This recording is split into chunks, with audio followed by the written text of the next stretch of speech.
Alhamdulillah, wassalatu wassalamu ala asyrafil anbiya'i wal mursalin wa ala alihi wa sahbihi ajma'in. Asyhadu an la ilaha illallah wa asyhadu anna Muhammadan abduhu wa rasuluh. Allahumma sholli ala Muhammad wa ala ali Muhammad fil alamin innaka Hamidum Majid. Rabbi sholli sholli wa yassir amri wa hlul 'uqdatam min lisani yafqahu qawli ya nabad. Alhamdulillah, puji syukur kehadirat Allah. Malam hari ini di penghujung bulan Syawal, akhirnya kita bisa bersilaturahim secara offline. Suara saya terdengar ya? Iya. Eh, Secara offline di sini tadi kita baru saja selesai santapan apa jasmani. Hidangan hari ini istimewa, sehat sekali nasi pecel dan lebih banyak pecelnya dari nasinya. Nah, itu yang sehat. Jadi makan nasi, makan pecel ditemani nasi. Alhamdulillah, puji syukur. Di samping itu kita alhamdulillah juga bisa bersilaturahim secara langsung dan secara langsung bisa saling bersilaturahim bertatap muka dan malam hari ini kita masih tetap istiqomah melaksanakan halaqah Jumat malam pekanan yang dilaksanakan oleh Dompet Duafa Hong Kong dan juga bekerja sama dengan IMA Indonesia Muslim Association Hong Kong, Association di Hong Kong, yang alhamdulillah selalu memberikan kemudahan pada kita semua, pada kami untuk dapat melaksanakan secara istiqomah. Dan juga di samping secara Zoom online, kita rilis juga ini di Facebook Kabar Doa Hong Kong, sehingga dapat disimak juga oleh teman-teman yang tidak bisa bergabung secara langsung melalui Zoom.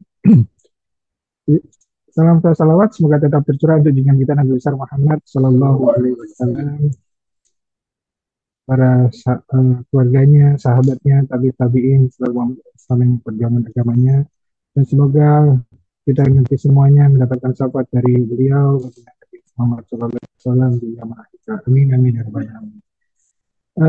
Iwan, warahmatullah dan juga buat yang menyimak di Facebook.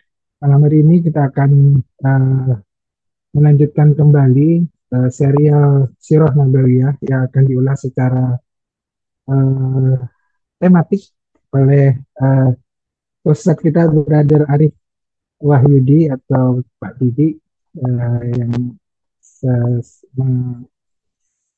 sudah membuat sekian banyak seri Sirah Nabawiyah yang memang tidak akan pernah habis untuk kita karena kita Rasulullah kita melihat atau mempelajari, meneladani sirah Nabi kita dari berbagai sudut pandang, dari berbagai point of view, sehingga kita bisa uh,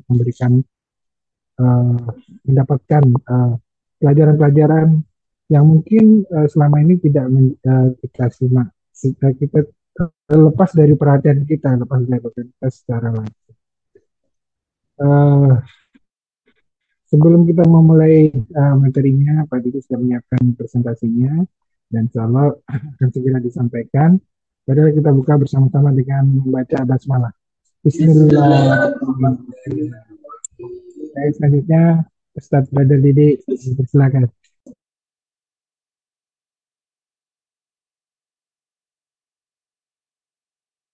Bismillahirrahmanirrahim. Rabbi shrah li sadri wa yassir li amri wahlul 'uqdatam min lisani yafqahu qawli. Assalamualaikum warahmatullahi wabarakatuh. Waalaikumsalam warahmatullahi wabarakatuh. Alhamdulillah, assalatu wassalamu ala Rasulullah wa alihi wa sahbihi ajmain. Mungkin seri ini seri Love Muhammad ini untuk pertama kalinya di ini ya, di offline ya. Insyaallah ini. Kita pertama bersyukur kepada Allah Subhanahu wa taala kita disempatkan di masih bulan Syawal kita bertemu lagi untuk sama-sama belajar, sama-sama mengaji, sama-sama mengingatkan dan tak lupa salawat dan salam kepada Rasulullah Sallallahu Alaihi Wasallam. Sangat tepat sekali topiknya malam ini serial Love Muhammad Sallallahu Alaihi Wasallam yang beberapa kisah dari sirah Nabi yang saya cuplik sedikit demi sedikit disajikan dalam bentuk bite size. Apa bahasa Indonesia bite size itu? Harusnya ada bahasa Indonesia Pak dia, bite size. Dalam ukuran bite size itu apa ya? Ukuran kalau misalnya biskuit yang satu gigit habis gitu ya. Oh, one bite ya. Ya, one bite. Jadi Kali punya lah. sekali kunyah gitu. Jadi ada serial-serial kecil, snippet kalau ini ya. Ya, tapi mungkin sebelumnya kita mulai dulu dengan ini kali ya. Kuda.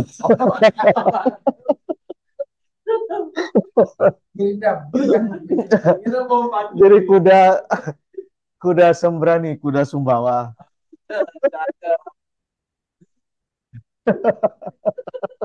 Itu jadi lupa jadinya tuh.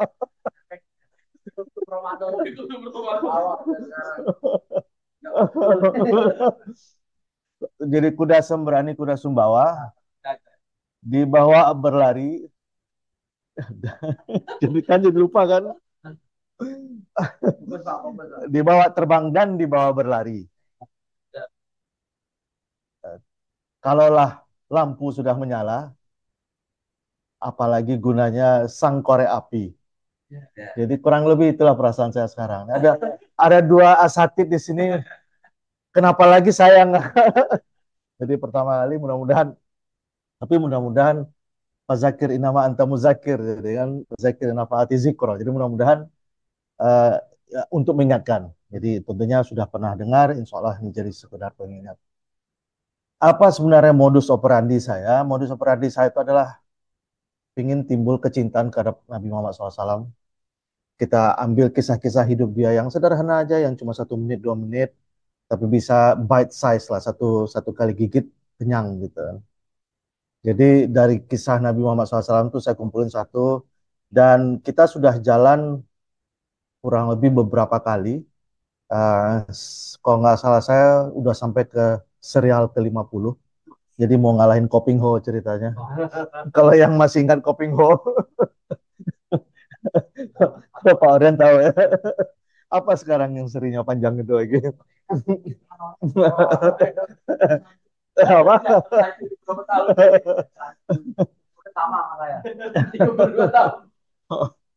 Jadi makanya saya kumpulkan. Tapi mungkin sebelum kita masuk ceritanya, kita ingat-ingat sedikit kenapa sih kita harus jatuh cinta sama Nabi Muhammad SAW itu? Why do we need to love him? Gitu. Jadi di surat At-Taubah itu, qad ja'akum rasulun minan anfusikum. Sungguh telah datang kepadamu seorang rasul dari kaummu sendiri, ya kan? Yang merasakan beratnya penderitaanmu dan menginginkan keamanan buatmu, kasihan kepadamu, Raufur Rahim, ya kan? Rauf dan penyayang. Jadi Rasulullah SAW itu kalau dari semua nabi, dari semua umat manusia itu nabi itulah yang paling banyak dites. Nah, kita sebagai kaumnya, sebagai umatnya merasakan penderitaan, nabi lebih menderita lagi. Jadi maksudnya kaumnya lah golongan kita ini yang merasakan penderitaan, merasakan kesedihan. Jadi Rasulullah SAW ikut merasakan. Jadi itulah ininya. Jadi Rasulullah SAW itu dalam banyak beberapa kisah, kisah yang paling saya ingat itu adalah ketika Rasulullah SAW diminta oleh ibunda kita Aisyah, ya Rasulullah tolong doakan aku. Kemudian Rasulullah berdoa, ya Allah ampunkan dosa Aisyah yang sebelumnya dan sesudahnya. Sampai-sampai ibu kita Aisyah Rasulullah sampai terjatuh mendengar doa itu. Kemudian Rasulullah, senangkah engkau mendengar doaku wahai Aisyah? Ya Rasulullah, aku senang. Itulah doaku yang kupanjatkan untuk umatku setiap malam. Jadi, subhanallah. Jadi kita disayangi dan dikasih oleh Rasulullah SAW. Setiap nabi mendapatkan doa yang pasti dikabulkan Allah. Dan aku mau insya Allah menyimpan doaku untuk syafaat bagi umatku. Jadi setiap nabi itu ada doanya. Nabi Sulaiman berdoa supaya bisa menguasai jin, menguasai alam. Kemudian beberapa nabi yang lain, tapi Nabi Muhammad menyimpan doanya itu untuk nanti dipakai khusus untuk menyelamatkan kita. Jadi itulah banyak sekali yang bisa kita jadikan kenapa kita tuh perlu jatuh cinta kepada Rasulullah SAW. Ada beberapa kisah, jadi mungkin saya nggak ngulang lagi. Misalnya pernah Rasulullah mengunjungi para sahabat itu, kalau nggak salah beberapa, mungkin dalam sepekan atau 2 pekan sebelum Rasulullah SAW meninggal, Rasulullah mengunjungi kuburan para sahabat di kuburan di mana? Di Baki ya. Kemudian kembalinya dari situ Rasulullah berkata, aku rindu dengan saudaraku. Kemudian salah seorang sahabat yang bersama Rasulullah, ya Rasulullah, bukannya kami sahabatmu, bukan kalian apa kalian tuh bukan saudaraku, tapi kalian tuh sahabatku. Saudaraku adalah orang yang setelah kalian yang tidak pernah melihatku namun beriman kepadaku. Jadi kita ini adalah saudara-saudaranya Nabi Muhammad SAW. Jadi aku mengenal mereka lewat pancaran cahaya dari wajahnya, dari tanda-tanda wudhu. Jadi itu ada beberapa kisah, mungkin saya nggak usah ulang lagi. Kita masuk saja ke topik yang insya Allah. Jadi kita hari ini ada mungkin 3 topik saja. Saya udah siapin sampai topik 47, tapi malam ini mungkin bukan semua topik, kita masuk aja. Insya Allah biasanya 3 topik atau 4 topik. Kita lihat nanti. Mudah-mudahan kita 3 topik, nanti kita bisa bahas bersama-sama. Mencontoh sang tauladan. Jadi sebelum memulai kisah ini, uh, ada sebuah kata-kata. Nah ini menarik sekali. Salah satu yang saya uh, terkesan kisah Nabi kita ini, Nabi Muhammad SAW, bukan hanya kita saja sebagai orang Islam memujinya, tapi banyak orang-orang yang orientalis atau orang-orang non-Muslim. Dalam ini adalah seorang yang bernama Edward Gibbon. Dia berkata, Muhammad membenci kemegahan bangsawan. Rasul Allah atau pesuruh Allah mengerjakan kerjaan kasar rumah tangga, dia menyalakan api, menyapu lantai, memerah susu dombanya sendiri, dan memperbaiki dengan tangannya sendiri sepatu dan pakaiannya. Ini Edward Gibbon yang menulis dalam bukunya yang berjudul The Decline and the Fall of the Roman Empire tahun 1823. Ya, jadi dia sendiri kagum dengan orang yang sedemikian besar namanya, tapi tetap masih mengerjakan kerjaan-kerjaan rumah tangga. Ya. Ini artinya apa? Artinya orang kalau sudah sedemikian besar namanya, agak sulit membayangkan dia mengerjakan pekerjaan kasar seperti ini. Topik kita hari ini mencontoh sang tauladan. Jadi para sahabat itu bukan hanya mengikuti Rasulullah, tapi mereka sampai berusaha mengikuti semua perbuatan Rasulullah. Ada sebuah kalimat yang saya temukan dalam bahasa Inggrisnya, imitation is the sincerest form of flattery. Ada yang tahu artinya? Apa? Ngikutin seorang itu adalah salah bentuk pujian. Jadi saya waktu SMP dulu, Pak Fajar, itu saya ingat banget itu,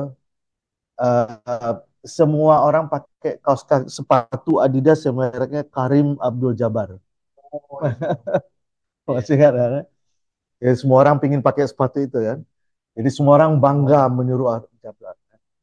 Itu zaman saya tahun 80-an itu, kalau kita berkunjung ke rumah teman-teman itu, posternya Michael Jackson, posternya ini. Jadi gerakannya gitu kan, semua lagunya hafal sampai dengan tajud-tajudnya semua kan hafal gitu kan. Itu memang itu salah satu bentuk kecintaan. Jadi meniru adalah salah satu bentuk kecintaan. Jadi bisa kita pahami dalam ilmu psikologi sekarang, orang yang apa sekarang advance berat gitu kan. Jadi masih ada kita temukan orang yang mungkin sekarang saya nggak tahu siapa pemain basketbol yang terkenal. Kalau dulu ya nomor 23 Jordan. Kalau sekarang mungkin James LeBron, right? Ya. Nomor berapa nomor punggungnya itu? 23 juga. Jadi itu adalah salah satu bentuk ya. Saking terseponanya seseorang itu, dia akan meniru. Ya, ini memang karena belum profesional, jadi kalau melihat gerakan makanan itu ikut terganggu. Hah? Imannya masih belum ini. Ya. Jadi secara sederhana mereka melihatnya setiap amalan Rasulullah itu itulah resep sukses. Apa yang dilakukan Rasulullah, mereka akan menirunya. Dalam satu kisah, itu kisah Hudaybiyah. Pak Adi mesti ingat kisah Hudaybiyah. Hudaybiyah itu apa tahu? Janji Hudaybiyah. Hudaybiyah itu kota kecil di luar kota Mekah kan. Jadi Rasulullah dan para sahabat itu datang ke Mekah untuk melakukan umrah. Kemudian mereka di luar Mekah itu di yang daerah yang namanya Hudaybiyah itu, mereka dihentikan oleh beberapa orang kafir Quraisy kan. Kemudian Rasulullah SAW itu mengutus Utsman radhiyallahu anhu sebagai duta lah gitu. Jadi Utsman inilah yang nanti akan masuk ke Mekah, akan berdiskusi karena Utsman sendiri masih banyak beberapa saudaranya yang masih ada di Mekah. Jadi sampainya di Mekah, Utsman itu ditangkap, kemudian diambil oleh sepupunya gitu. Nah, selama mereka di sana, orang-orang orang-orang Quraisy ini mereka mengenal Utsman itu siapa gitu. Dia orang orang mampu, orang kaya gitu. Tapi kok pakaiannya kok seperti ini gitu. Kok kamu berpakaian tidak lagi seperti orang Quraisy, tidak lagi seperti orang ini gitu. Apa kata Utsman, aku berpakaian seperti pemimpin kami gitu. Jadi cara berpakaiannya meniru Rasulullah SAW. Kemudian orang-orang di Mekah bilang sama Utsman, nah kan sekarang kamu di Mekah nih, tuh depan tuh Ka'bah tuh. Kenapa nggak kamu tawaf aja duluan sendiri gitu. Dan lakukan aja tawaf mumpung kamu di sini gitu. Apa kata Utsman, kami tidak akan pernah melakukan sesuatu kecuali meniru langkahnya Nabi kami. Jadi dia tahu Nabi Muhammad juga pengen tawaf. Dia juga tahu bahwa sahabat-sahabat yang pengen tawaf, berarti dia sudah sampai di depan Ka'bah pun dia tidak akan melakukan tawaf sampai dia melihat Rasulullah tawaf dulu baru mau ikut. Karena mereka sudah jalan berhari-hari bahkan berminggu untuk sampai di sana. Rasanya Utsman bisa saja untuk melakukan tawaf itu tapi tidak melakukan oleh Utsman. Nah, sahabat yang di Hudaybiyah itu semua pada menunggu. Kemudian mereka berkata-kata, wah untung sekali nih Utsman udah bisa tawaf duluan. Apa kata Rasulullah SAW? Seandainya dia di Mekah bertahun-tahun sekalipun, dia tidak akan mungkin tawaf kecuali aku bersama dia. Jadi Rasulullah pun yakin kisah kasihnya Utsman radhiyallahu anhu. Ini sederhana. Jadi kisahnya sederhana. Allahumma sholli ala Muhammad. Yang saya kisahkan di sini adalah betapa kecintaan seorang Utsman dari gaya pakaiannya meniru, dari nggak sampai hati melakukan tawaf karena Rasulullah masih di luar gitu. Itu adalah salah satu bentuk keteladanan itu yang tadi yang saya sebut mencontoh sang teladan. Itu topik yang sederhana. Jadi topiknya mengenai kalau zaman saya dulu Michael Jordan sama Michael Jackson lah ya. Kalau zaman sekarang saya pengen populernya sekarang nih. Banyak. Terbagi. Sudah terbagi. Oke. Zaman Maggie Z. Maggie Z tuh ternyata anak ke-26 ya. Iya, Maggie B.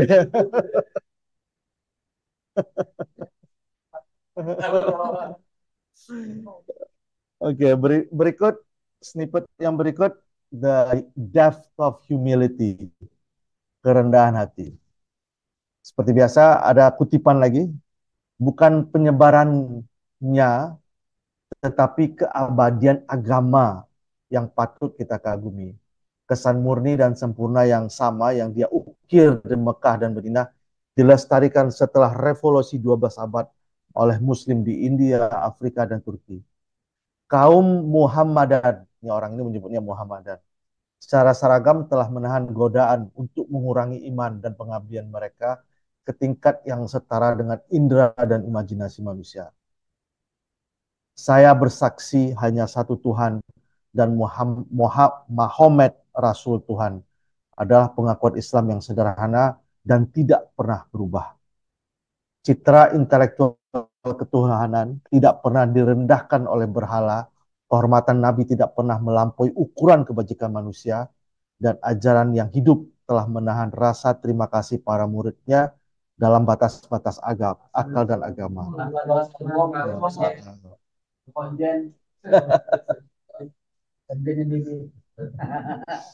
Nah ini saya mempunyai kesukaran menerjemahkan dalam bahasa Inggris ke bahasa Indonesia karena memang kata-katanya sederhana tapi dalam banget gitu. Penulisnya adalah Edward Gibbon dan Simon Oakley. Bukunya berjudul History of Saracen Empire, ditulis tahun 1870. Ini salah satu bentuk, sekali lagi kalau kita baca sekilas, ini seakan-akan yang nulisnya udah Muslim gitu. Pengakuan dia terhadap Nabi Muhammad itu luar biasa. Dia historian, penulis histori, Edward, orangnya objektif. orang objektif. Ya. Sarasen ini artinya pencuri. Jadi mereka menyebut Turki, kerajaan Ottoman itu dalam bentuk penghinaan. Mereka menyebutnya kerajaan pencuri. Gitu. Tapi ternyata ada satu buku yang bagus sekali. Ternyata arsitektur-arsitektur yang ada di Eropa itu ternyata malah mereka curi dari kaum Sarasen. Mereka curi dari kaum pencuri. Gitu. Jadi darah ini Parsi. Ya. Ada sebuah hadis kalau Allah azza wa jalla berkata, Allah azza wa jalla, kesombongan adalah selendangku, kebesaran adalah sarungku, barang siapa mengambil salah satu dari keduanya maka ia akan aku lemparkan ke dalam neraka. Jadi yang hanya boleh sombong adalah pemilik semua alam semesta ini, pencipta semua makhluk ini. Itulah yang wajar, sombong itu dilekatkan kepada pencipta. Seorang yang sadar bahwa seorang yang sadar bahwa kebaikan dunia ini adalah semuanya anugerah Allah. Apapun yang kita terima, baik rezeki kita, makanan kita, walaupun tubuh kita, ilmu yang kita peroleh, itu semua anugerah dari Allah. Makanya saya kadang-kadang suka ada orang yang lupa bahwa harta itu datang dari Allah, kesombongannya muncul dengan menganggap orang miskin. Ada orang yang merasa mungkin secara fisik sehat atau menarik, melihat orang lain itu rendah, ada orang yang diberi Allah ilmu, melihat orang lain itu bodoh gitu. Bahkan sampai di satu level ada orang yang Allah berikan hidayah, memandang orang yang belum masuk Islam atau memandang orang yang ini tuh seakan-akan kafir, seakan-akan apa? Memandang rendah orang-orang yang belum Allah berikan hidayah itu ternyata juga bagian dari salah satu bentuk kesombongan. Kalaulah kita menyadari bahwa tidak ada manusia bisa memberi hadiah kepada dirinya sendiri, tidak ada manusia yang bisa kaya sendiri, tidak. Itu semua karena dari Allah, maka secara definitif orang itu harusnya tahu diri. Itu yang disebut dengan rasa rendah hati atau tawadu atau humble dalam bahasa Inggrisnya. Nah, siapa orang yang paling humble di sini? Tiada lain adalah Rasulullah Sallallahu Alaihi Wasallam. Jadi dalam kisah Rasulullah, dalam sirah Nabi, tidak ada sedikit pun kita temukan Rasulullah itu sombong. Karena memang itu sudah bagian dari DNA-nya Rasulullah kan. Jadi kisah sombong, tinggi hati itu tidak ada. Malah sebaliknya, banyak sekali kita mendengar kisah-kisah kerendahan hati seorang Nabi itu. Bahkan Rasulullah pernah berkata, aku ini adalah seorang hamba, aku ini hanyalah manusia, aku ini hanyalah atasan utusan Allah. Dalam perang Badar, ada 3 orang menggilir satu onta. Jadi waktu itu saya lupa yang tokoh ketiga, mungkin Pak Ustadz tahu. Rasulullah sama Ali bin Abi Thalib, saya lupa sama satunya lagi. Mereka 3 orang ini gilir satu onta. Jadi mungkin setengah jam Rasulullah, setengah jam lagi Ali, setengah jam lagi sahabat yang lain. Gilirannya onta gitu.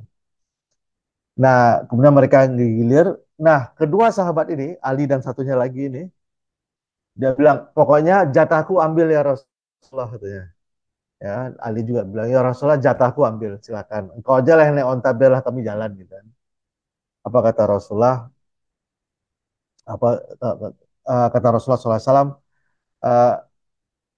Karena terus ditawarkan, Nabi kemudian berkata, sungguh kalian tidak lebih kuat daripadaku, ya kan? Dan aku juga butuh amalan. Ya, jadi kita ini sama-sama manusia, sama-sama capek. Dan aku juga butuh amal gitu kan. Jadi aku menenteng onta kalian di atas itu amal buatku gitu. Jadi masih butuh amal. Jadi sungguh kalian tidak punya kekuatan yang lebih daripada aku dan sungguh aku juga butuh amal soleh. Kemudian seorang pernah memuji Rasulullah, wahai makhluk Allah yang terbaik. Kemudian dijawab, oh itu Nabi Ibrahim. Jadi Rasulullah tidak ingin disebut sebagai makhluk Allah terbaik, malah dia balikkan pada Nabi Ibrahim. Aku ini hanyalah hamba, aku ini hanyalah manusia, aku ini hanya hamba. Pernah seorang sahabat manggil, oh tuanku, oh Said, memanggil Said, oh Saidi kan, Saidina Saidi. Kemudian Rasulullah menjawab, oh Tuhan kita adalah Allah Subhanahu Wa Taala. Dan Rasulullah pernah dalam sebuah hadisnya beberapa bulan sebelum meninggal, kalau tidak salah, Rasulullah berkata, jangan muliakan aku seperti orang Nasrani memuliakan Nabi Isa alaihissalam. Aku hanyalah hamba, hanyalah utusan. Jangan sujud atau berdoa di atas kuburanku. Ketika Ibrahim bin Muhammad, anaknya Rasulullah dari siapa? Dari Kipti, Maryam Kipti. Ketika ini salah satu bukti yang sering dipakai bahwa Rasulullah itu bukan orang delusional, bukan orang pembohong, adalah ketika waktu itu Ibrahim meninggal, pas terjadi eclipse, apa itu? Gerhana. Pas terjadi gerhana itu bisa saja Nabi Muhammad, kalau memang dia bukan orang ini ya, mengaku-ngaku. Ketika semua orang berkata, tuh lihat, sampai dunia pun itu bersedih melihat anaknya Nabi Muhammad meninggal, pastilah dia benar-benar Nabi. Dan bersamaan waktu itu dengan gerhana matahari total. Apa kata Nabi? Gerhana matahari dan bulan adalah tanda-tanda kebesaran Allah. Tidak ada kaitannya dengan kelahiran atau kematian seseorang. Allahumma sholli ala Muhammad. Itu beberapa cuplikan kerendahan hati Nabi Muhammad SAW. Nah, terakhir, kisah ke-34. Ini unik nih cerita ini.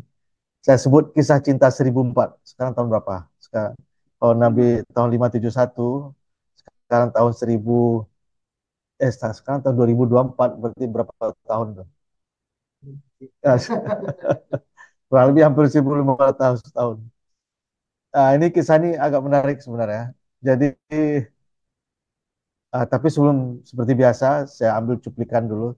Saya ingin mencari tahu siapa yang terbaik dari kehidupan seseorang yang hingga saat ini berpengaruh atau memiliki pengaruh yang tak terbantahkan atas hati jutaan umat manusia.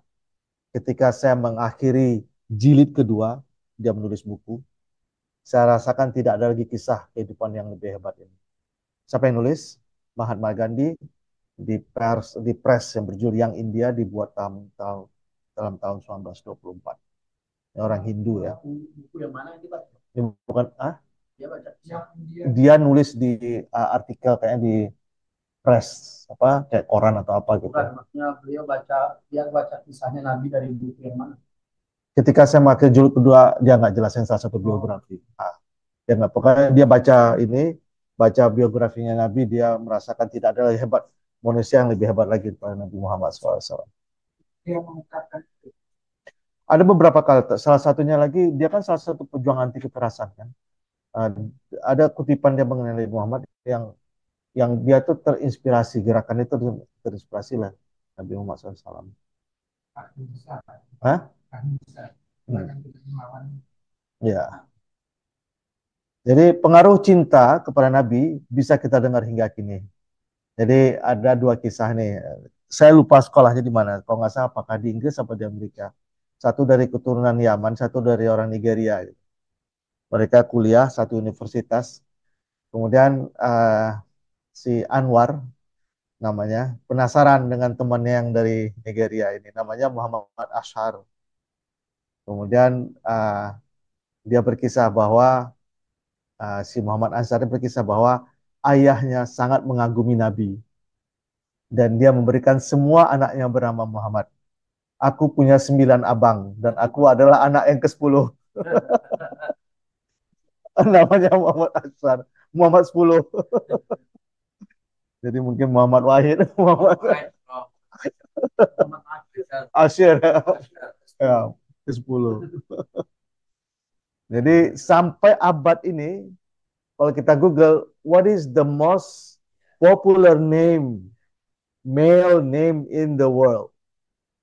Muhammad Sallallahu Alaihi Wasallam. Allahumma sholli ala Muhammad. Sekedar ini aja buat kita. Jadi walaupun cukup sederhana kita, tapi itu adalah salah satu bentuk how can people almost 1500 years from now still inspired.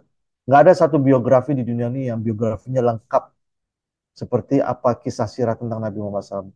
apa Nabi Muhammad sukanya makan apa, jumlah ubannya berapa, sampai apa yang dilakukannya di kamar kecil, cara kita bersih diri pun ada semua. Nggak ada orang yang dicatat. Dan itu sendiri adalah salah satu bentuk miracle, salah satu bentuk mukjizat sebenarnya. Jadi, tambah satu lagi. Oke, 35 terakhir. Oke, balas dendam. Nah, ini ada tulisannya. Karir Muhammad, kalau kita tulis saja makanya Sallallahu Alaihi Wasallam, adalah contoh yang luar biasa dari kehidupan dan kekuatan yang berada di dalam dirinya, yang memiliki iman yang kuat terhadap dunia dan sesuatu yang metafisik atau dunia gaib. Dia akan selalu dianggap sebagai salah satu orang yang memiliki pengaruh iman, moral, dan kehidupan dunia. Iman, moral, dan kehidupan dunia yang tidak pernah dilakukan atau dapat dilakukan oleh siapapun kecuali orang-orang yang benar-benar hebat. Dan yang usahanya untuk menyebarkan kebenaran, benaran besar akan berhasil. Ini J.M. Rodwell mencoba menerjemahkan Quran, ditulis tahun 1861, dan kata pengantarnya dia menulis tentang yang menurut dia penulis Al-Quran. Ya. Nggak tahu, J.M. Rodwell nggak kayaknya. Jadi ada beberapa, kalau kita yang sekarang ini ada beberapa mungkin ahli Quran atau ahli hadis yang dari universitas-universitas barat, Pak.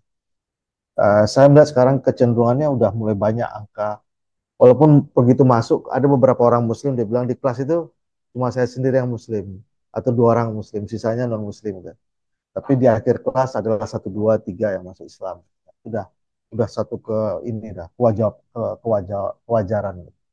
Jadi awalnya dia hanya melihat Islam sebagai ilmu tok gitu. Tapi uh, kalau memang niatnya mencari ilmu tanpa niat yang lain, insya Allah ya itu kan kita berjalan, Allah berlarian istilahnya. Dia mau ingin tahu ya Allah kasih kasih hidayah. Alright, Rasulullah SAW seperti kisah tadi yang disebut Jamrul adalah salah satu tokoh sejarah pembawa perubahan yang sangat besar. Dan perubahan-perubahan ini tentunya mengganggu orang, gitu. Mengganggu ekonominya orang, terutama orang yang jualan berhala. Dan pasti ada. Kemudian pernah suatu saat Rasulullah diberikan hadiah berupa daging kambing. Ini saya lupa, apakah kisah setelah perang ini Khaybar ya? Saya lupa kisah ini. Kalau nggak salah kasih daging kambing itu cuma di perang Khaybar. Kayaknya benar ini. Dan Rasulullah makan bersama sahabat. Oh iya benar ini setelah perang Khaybar. Ya. Yang sama si siapa namanya lupa. Ya, ya yang dikasih racun oleh seorang wanita Yahudi. Kemudian tiba-tiba Rasulullah berkata jauhkan makanan itu, tapi udah keburu dimakan sama seorang sahabat. Kemudian Rasulullah memanggil yang memasak itu. Ini orang yang dari setelah perang Khaybar kan dari suku Banu Nadir, di mana dari suku itu Safiyah radhiyallahu anha menjadi istri Nabi. Ya. Kemudian Rasulullah berkata, engkau beri racun makanan ini. Kemudian wanita itu terkejut, iya, dari mana engkau tahu? Gitu. Ya kalau kemudian kenapa engkau beri racun? Apa kata perempuan ini? Pintar juga kata dia. Kalau engkau Nabi, maka engkau pasti tidak akan mati kena racun ini. Kalau engkau pendusta, maka aku berhasil membunuhmu. Dan memang akhirnya Nabi apa ya? Tapi sahabat yang ikut makan tadi ikut keracunan dan dia mati. Jadi sahabat ini bernama Bishr kalau nggak salah, Bishr Al-Bara. Jadi Rasulullah memaafkan wanita ini walaupun dia meracuni Rasulullah SAW. Dan inilah yang beberapa orang menduga-duga karena Rasulullah Aisyah radhiyallahu pernah berkata bahwa Rasulullah itu sampai merasakan sakitnya sampai menjelang dia meninggal. Jadi ada yang Rasulullah sempat makan tapi dimuntahkan. Jadi udah sempat masuk ke sistem. Dan orang yang tadi Bishr itu dia minta hukum kisas akhirnya jadi wanita Yahudi ini dihukum mati gitu. Dan itulah dampak dari keracunan itulah yang akhirnya banyak orang mengkaitkan Rasulullah itu meninggalnya dibunuh orang Yahudi gitu. Jadi karena jadi jangan jadi ya sebenarnya bukan bukan dibunuh ya dibunuh wanita itu gitu. Nggak perlu dibawa-bawa ke Yahudinya. Karena pada saat yang bersama Rasulullah juga menikahi ya, itulah hingga akhir hayatnya dan uh, dalam salah satu yang sering dilakukan Rasul adalah bekam. Jadi mudah-mudahan yang keracunan kapan terakhir bekam? Bulan Januari sebelum. Itu Bang Ampon bisa juga itu. Kalau kita kajiannya sambil berkampanye. Boleh boleh juga tuh. Kayaknya boleh tuh di akhir. Iya, saya masih bisa bekam.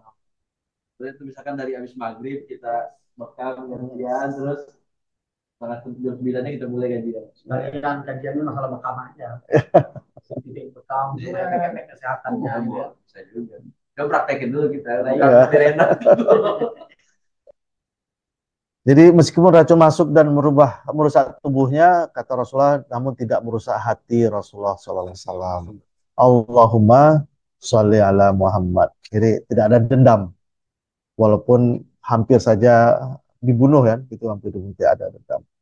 Jadi itu saja mungkin 4 kisah yang mungkin sebenarnya sederhana, tapi mudah-mudahan inilah salah satu upaya kita untuk mengulang-ulang kisah Nabi Muhammad ini. Karena memang sangat mukjizat ya, tidak ada orang yang kisah manusianya diulang-ulang, kisah kehidupan diulang-ulang. Kenapa kisah ini direkam? Kenapa kisah ini diingat? Kenapa Allah izinkan kisah ini selalu diingat, ditulis dan dibahas manusia? Kenapa? Karena ini adalah salah satu bagian dari pedoman hidup kita. Ya, bagaimana kita berinteraksi, bagaimana kita mencoba merasakan kerendahan hati. Jangan sampai malah sejarawan-sejarawan yang non-Muslim saja sampai mengagumi Rasulullah SAW. Saya punya daftar yang saya kumpulkan tapi belum lengkap. Nanti mungkin saya jadiin appendix di sini adalah daftar nama historian yang menulis buku tentang Nabi Muhammad. Panjang banget, dari tahun berapa itu banyak sekali. Malah seseorang yang bernama Karen Armstrong itu menulis, Karen Armstrong itu dia bekas Nan, Nan itu biarawati. Dia biarawati dan nulis 2 buku tentang Nabi Muhammad SAW. Karen Armstrong perempuan. Uh, Prophet of Our Time sama satu lagi saya lupa. Kemudian Leslie Hazelton kalau nggak salah, dia orang Yahudi, menulis juga tentang Rasulullah SAW. Banyak sekali ngumpulin tuh orang-orang yang menulis buku tentang Nabi Muhammad. Hanya purely melihat Rasulullah sebagai tokoh sejarah. Tapi itu sudah mampu membuat insight. Malah saya pernah mendengar orang-orang yang masuk Islam membaca bukunya ini cukup banyak. Jadi mereka tuh makasih.